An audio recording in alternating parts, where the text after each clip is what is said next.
Hello, this is an explanation of randomness within Axe. I've done some investigation recently and partially figured out how the randomness of the thieves work. So without getting too carried away, in the middle of the screen you should be able to see my emulator. On the top right of the screen is my task studio with a list of frames, and to the right of the frame numbers will be the inputs that have been recorded into my tasks. And underneath that is my RAM watch. I've got a list of addresses, the value that each of those addresses has on the current frame, and a description of each address that I've given. So I'm just about to load the first camp after stage 1. But I just want to rewind to show you a couple of things. So these red frames just indicate that input is not being received at the moment, and as I progress you can see that my address labelled milliseconds is going up on every single frame. It goes up by a value of 4. This can go up by more than 4. I'm not quite sure what rules indicate when it goes up by 8 and when it goes up by 4, but the vast majority of the time it's going up by 4. So you can see it's leaped up from 24 to 32 on this frame, which just so happens to be the first frame that the inputs can now be received, even though you're lying on the floor and it won't do anything. Might also notice that the thief X and Y have now received values. Those are the values for where the thief will be in regards to the game world after it's finished stealing your potions. And on the next frame the thief gets a state. So the thief can have quite a lot of different states. This particular number means that the thief is in the process of entering the stage, part of an entering routine, although that's very short-lived, and on the next frame the thief will start to wait, and a timer has been set to 59. So this timer is a countdown until the thief state is going to change again. So if I count down for those 59 frames, the thief's state will change again, and this is a new routine where the thief will steal the potions from the player. This one doesn't have a timer. I guess it's technically a cutscene or whatever, so it's a set routine and doesn't need a timer for whatever reason. And then there's a brief transition state, and then the thief moves to a waiting state and is given another timer of 59. So I can count down this timer,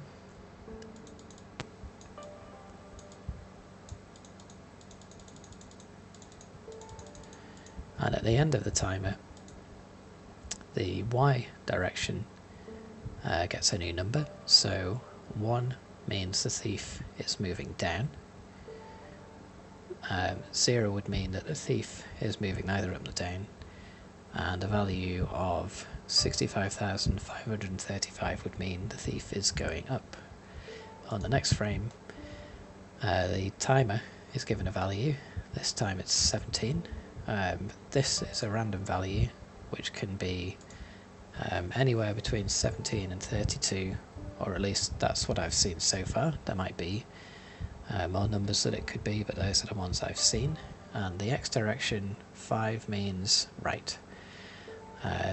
In this particular case the X direction is not random. The thief is always going to move right first, and then will always move left, right, then left and right. The Y direction is random. So this timer will start counting down, and the thief will move in its current direction, so move right and down by 1 value on every frame until the counter reaches 0, and then it gets a waiting state and rinse and repeat. So after this countdown, we'll get a new X and Y direction and a new timer. So we're going down and left.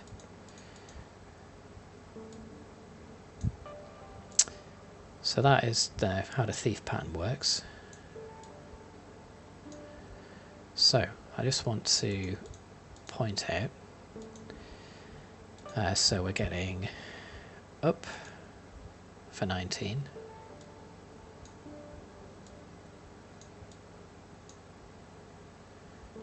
if I change the milliseconds, say I give this a 0, then we will get a different pattern.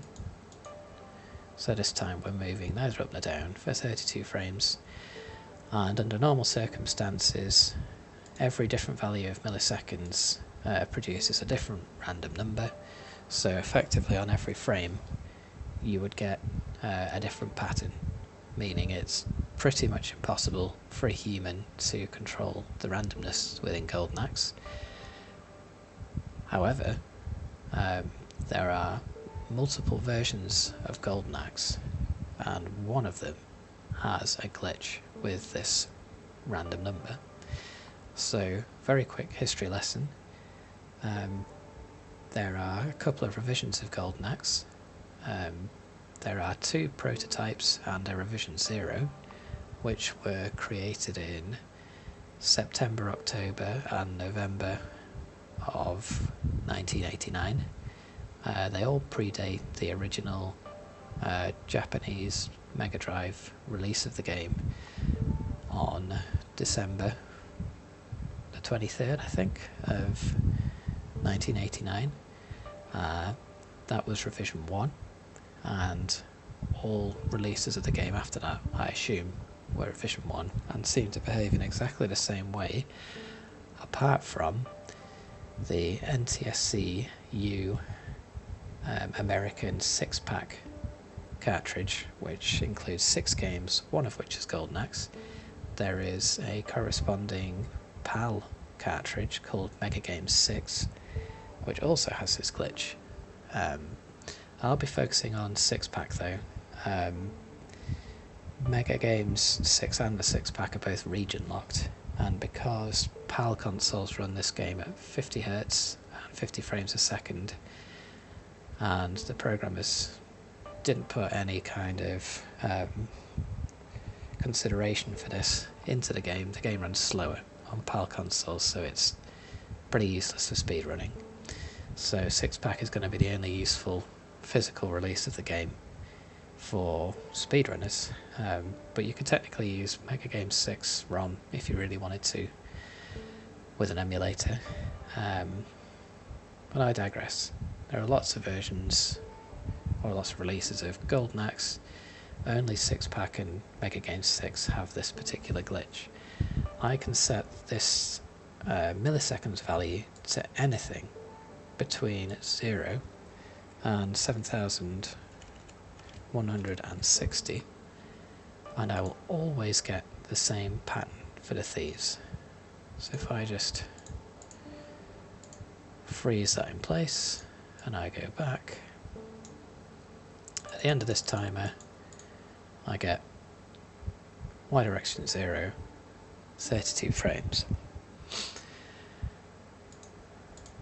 If I pick a different value, anything in between 32 and 5. If I go back and pick a value that's over, so 8000, I will get different results.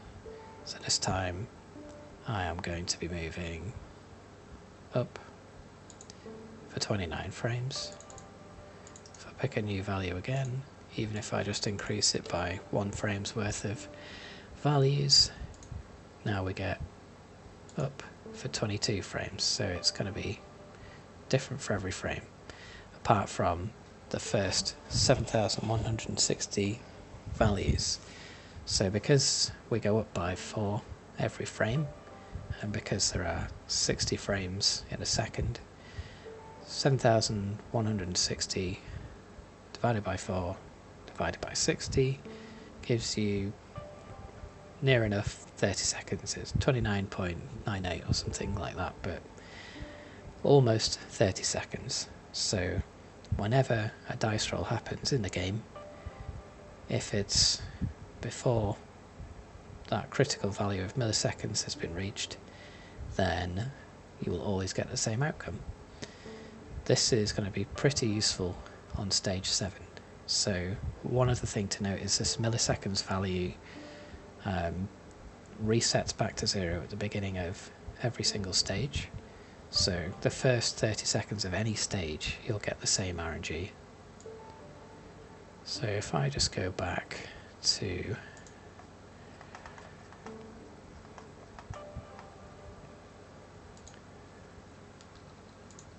the character select screen, I'll show you why this is useful on stage 7. So I'm just going to use the level select screen, and I've got 30 seconds to reach the thieves.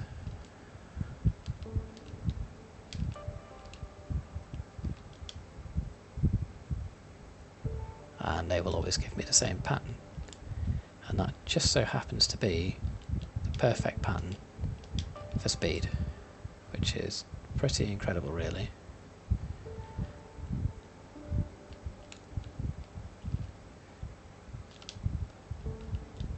Okay, so this time I didn't make it in time. I've got the bad pattern, and I'll show you why.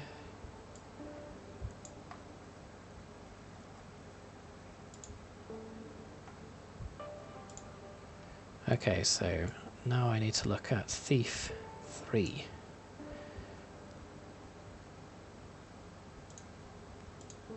So, Thief spawns. Thief is going to wait for 59 frames.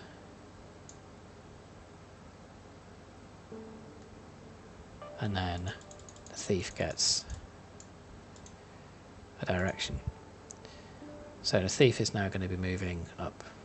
I don't want the thief to move up, I need the thief to move neither up nor down, and ideally for 32 frames to move as far right as possible, which was the pattern I was showing you earlier. The reason it hasn't done that is because I've gone over my allotted value by 44, so I was nearly there. So let's see if I can tidy up the task.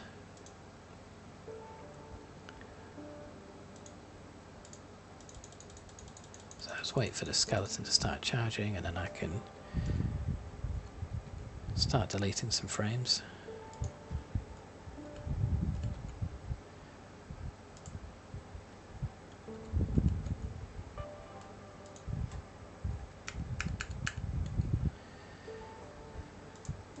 Just to make this go a bit faster.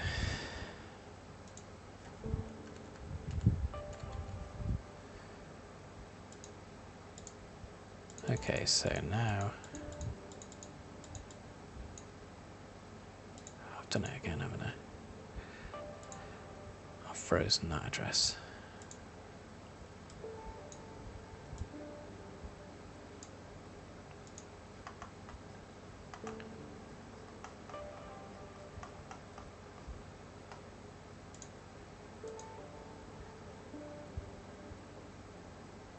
Okay, so milliseconds will reset to 0.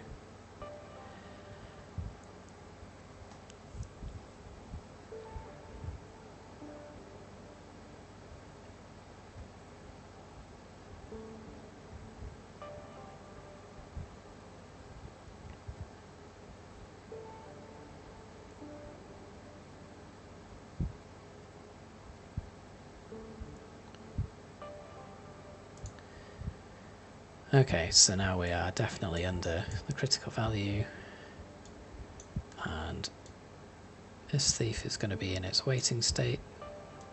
So we go to the end of the wait, and we get 32 and 0.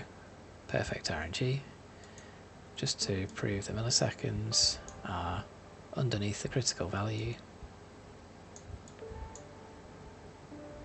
So this means that the thief is going to run and end up on the perfect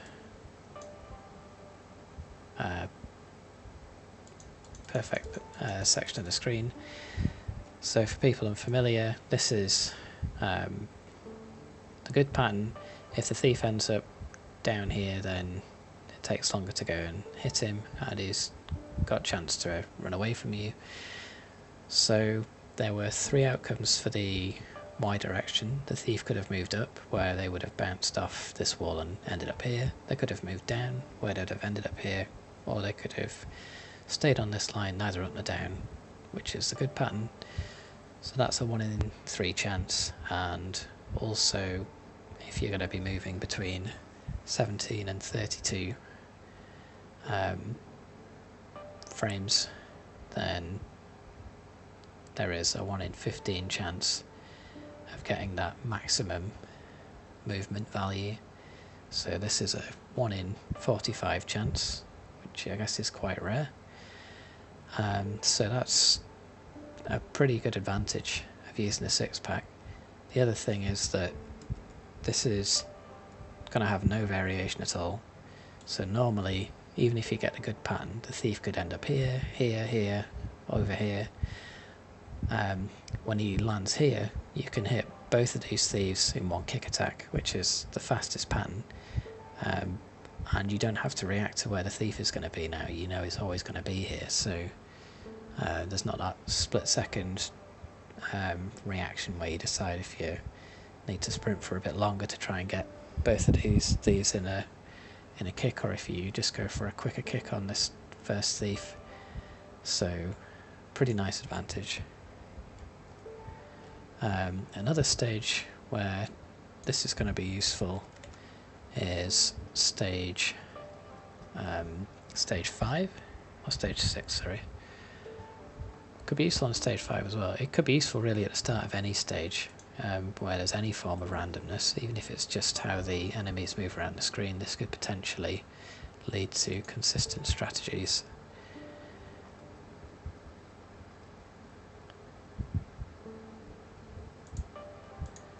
Okay, so start recording and stage 6. So the start of this stage, don't do that.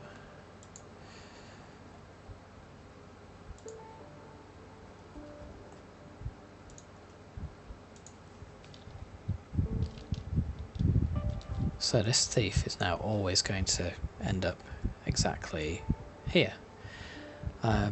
Would have been nice if he'd moved up a little bit, but this is still a decent pattern. It's as far right as he can move, and he's always going to be here now. So again, there's no reaction. You don't have to move to where the thief might end up going.